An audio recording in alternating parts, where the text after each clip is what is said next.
Fala rapaziada, tudo tranquilo? Estamos de volta. Vamos falar sobre mais alguns temas relacionados a essa forma de regionalização, as variadas formas, né, de regionalização do planeta. Começamos falando sobre as principais regionalizações, os principais olhares sobre o aspecto físico e natural, e a gente já começou a fazer desde semana passada um processo de regionalização através de olhares socioeconômicos, né? E o nosso grande protagonista, né, da semana passada, ou seja, é aquela forma, né, que vai que norteou nossos estudos, né, no bloco passado, foi justamente a proposta do professor francês Alfred Salvir, tá bom? Dentro daquele contexto, né, de regionalização do mundo pós Segunda Guerra Mundial, ele propôs uma regionalização em mundos, se adequando, né, àquela realidade geopolítica que já começava a ganhar corpo mesmo antes do fim da Segunda Guerra Mundial, apresentando, né, as propostas antagônicas para as duas superpotências, né, do pós-Segunda Guerra Mundial, do conflito, né, da Segunda Guerra Mundial após 1945. Então, de fato, né, o mundo vai ser dividido. E o que mais gritava, o que mais chamava atenção naquele momento era justamente as disputas envolvendo Estados Unidos e União Soviética, apresentando propostas, olhares antagônicos para o planeta, e com isso, de fato, né, chamava muita atenção do conflito leste-oeste, o famoso conflito, né, entre Estados Unidos e entre a União Soviética, dentro de um critério político-ideológico. A gente está falando entre socialismo e capitalismo, tá bom? E nós também temos o terceiro mundo, né? Essa expressão vai se consolidar a partir da Conferência de Bandung, né, onde nós tivemos uma reunião entre as potências, entre os países, né, que se libertaram das potências coloniais. A gente está falando de porções africanas e asiáticas, que consolidaram essa lógica do terceiro mundismo, essa necessidade de união, né, para fugir desse estigma do subdesenvolvimento, certo? Propõe, inclusive, o não alinhamento naquele contexto de Guerra Fria, algo extremamente complexo, né? Como nós vimos nos vídeos anteriores. Então, de fato, nós temos essa configuração entre primeiro, segundo e terceiro mundo.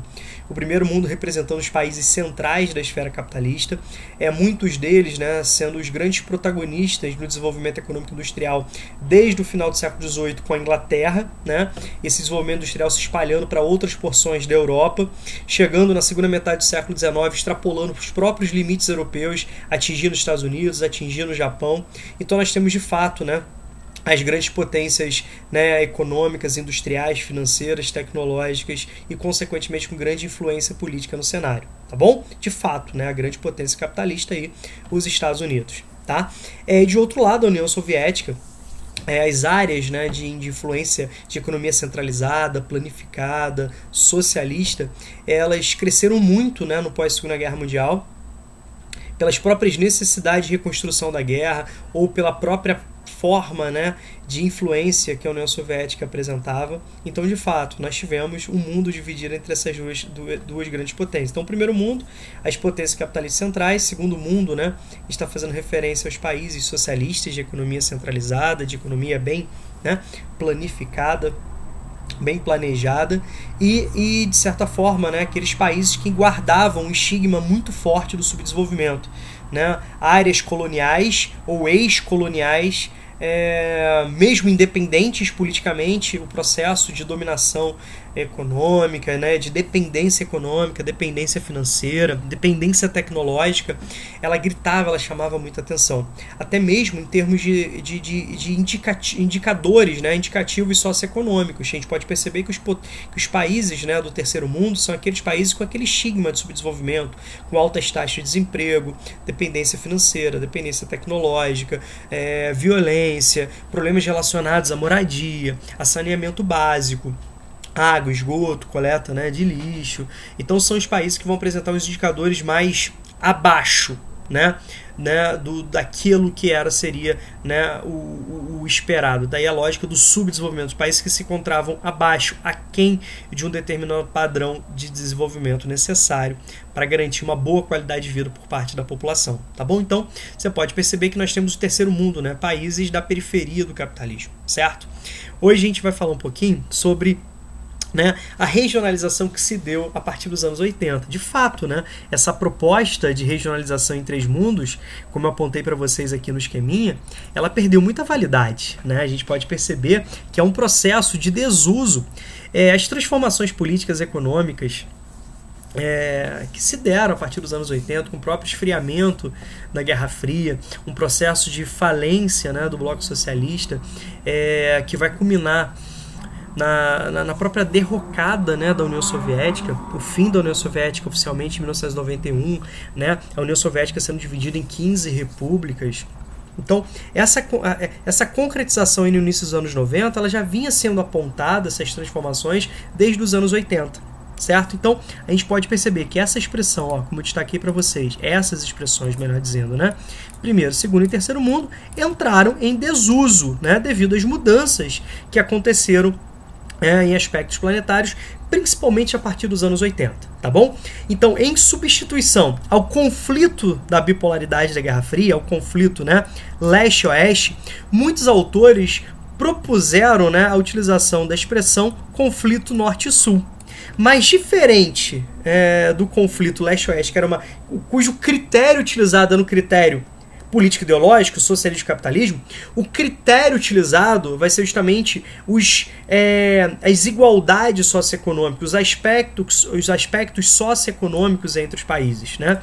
Então, os países que estavam mais ao norte eram os países centrais do capitalismo e os países mais ao sul eram os países, né, periféricos do sistema capitalista, os países periféricos e semiperiféricos do sistema capitalista.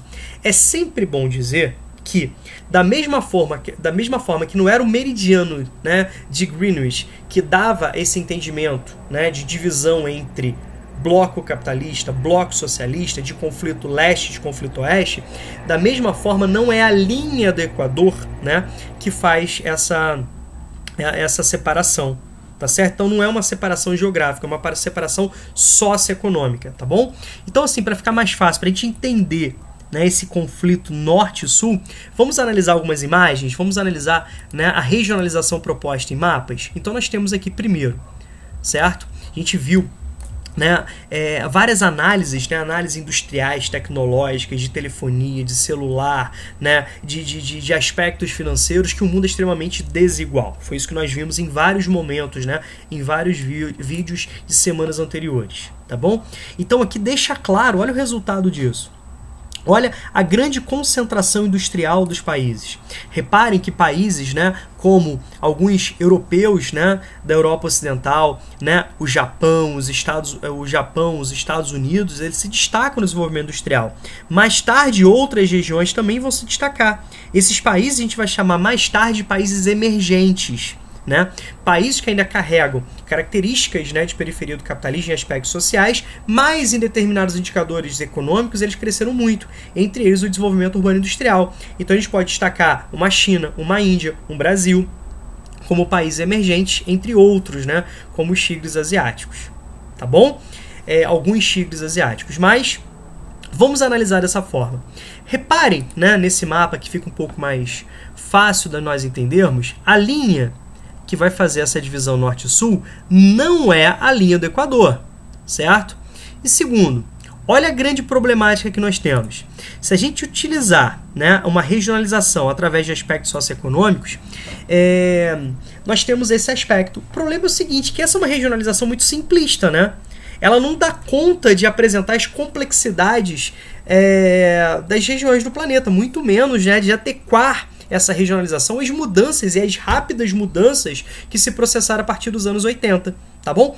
Então muitos, né, criticam essa proposta por vários aspectos. Primeiro, que ela já não mais representa essa realidade. Em que sentido? Certo? Então você tem aqui, por exemplo, muitos países que estavam apresentados no norte econômico, vamos pegar essa imagem aqui que fica um pouco mais fácil, vários países, né, que estavam representados no norte econômico, que hoje a gente pode perceber que apresentam um desenvolvimento econômico menor que alguns países que estavam apresentando no sul. Vamos pegar alguns exemplos para a gente concretizar esse pensamento. Lembra que eu falei para vocês que a União Soviética ela foi fragmentada em 15 repúblicas? E de fato, nós vamos ter repúblicas, né, como da Federação Russa, com alto padrão de desenvolvimento. Mas a gente também vai ter outras áreas com baixo desenvolvimento, como por exemplo, né, Uzbequistão, Cazaquistão, Azerbaijão, que vão apresentar um baixo dinamismo econômico, inclusive com indicadores socioeconômicos, né, muito abaixo, né, de outras áreas como da Federação Russa.